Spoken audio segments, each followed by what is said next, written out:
आशा की किरण। તમને કહું છું, સુખી રહેવો ને તો સ્વભાવને તો સેટ કરવો. સાંભળો, સ્વભાવને સેટ તમે નહીં કરો ને, જો સ્વભાવને સેટ કરી દુનિયાના કોઈ પણ છેડે તમે જાશો તોય તમારો આવકાર થશે. અને તમે સ્વભાવને સેટ નહીં કરો તો દુનિયાના કોઈ પણ છેડે જાશો તો હાડ્યાડ થશો. પહેલું લાવો તો હાડ્યાડ થશો, કદાચ નો સેટિંગ બીજું લાવશો હાડ્યાડ થાવ, તો ત્રીજું લાવશો હાડ્યાડ થાવ. બોલો. અને નહીં સ્વભાવ સેટ કરો, પહેલા ઘેરે જાવ તો હાડ્યાડ, બીજા ઘેરે જાવ તો હાડ્યાડ, ત્રીજા ઘેરે જાવ તો હાડ્યાડ થાવ. સ્વભાવ સેટ કરવા જરૂર છે, ઘર બદલવાની જરૂર નથી. સમજાય તમને? જય સ્વામિનારાયણ. સ્વભાવ બદલવાની જરૂર છે. સ્વભાવ બદલશો એટલે ઓટોમેટિક સુખ સુખ સુખ ને સુખના ઢગલા થઈ જશે.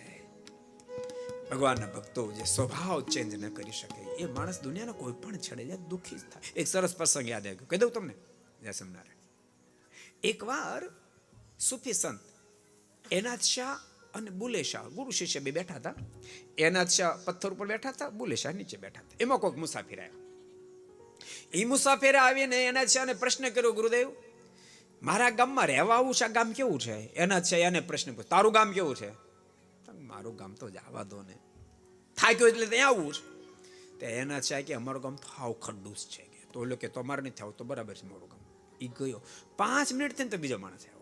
એને એ જ પ્રશ્ન પૂછ્યો, મહાત્માજી આ ગામ કેવું? તારે શું કામ છે? મારા ગામમાં રહેવા આવું. પ્રશ્ન પૂછ્યો, તારું ગામ કેવું? મારું ગામ બહુ સરસ. એ બધા હળે મળી આનંદ કિલોલ કરે, મોજથી રહે છે. પણ મનમાં એમ થયું કે આપણે જરાક પાણી ફેર બદલો કરવા જાય તો આવી જા, મારું ગામ તો સ્વર્ગની પુલાવ એવું સરસ છે. એને કીધું વાંધો ને આવીશ વિચારે. બે ગયા પછી બુલે શાહ એનાથ શાહને પ્રશ્ન કર્યો, ગુરુદેવ એક જ સરખા બે પ્રશ્નો, ઉત્તરમાં આટલો બધો ડિફરન્સ? એકને તમે કીધું ખડૂસ છે ને બીજાને કીધું સ્વર્ગને ભૂલાવે એવું ગામ છે. તે ગુરુદેવ આટલો બધો કેમ ફરક છે ઉત્તરમાં? અને ત્યારે એના છે અદ્ભુત ઉત્તર આપ, બેટા કોઈ ગામ ખડૂસ છે નથી, કોઈ ગામ સ્વર્ગ જેવું નથી.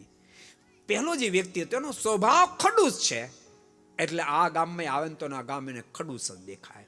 અને બીજો વ્યક્તિનો સ્વભાવ સરસ છે, એ ગમે ત્યાં જાય તો એને સ્વર્ગ જેવો જ અનુભવ થશે.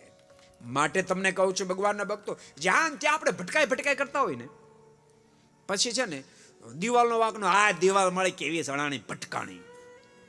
દિવાલનો વાંક છે. જય સ્વામિનારાયણ. ભટકાણામાં દિવાલનો વાંક છે.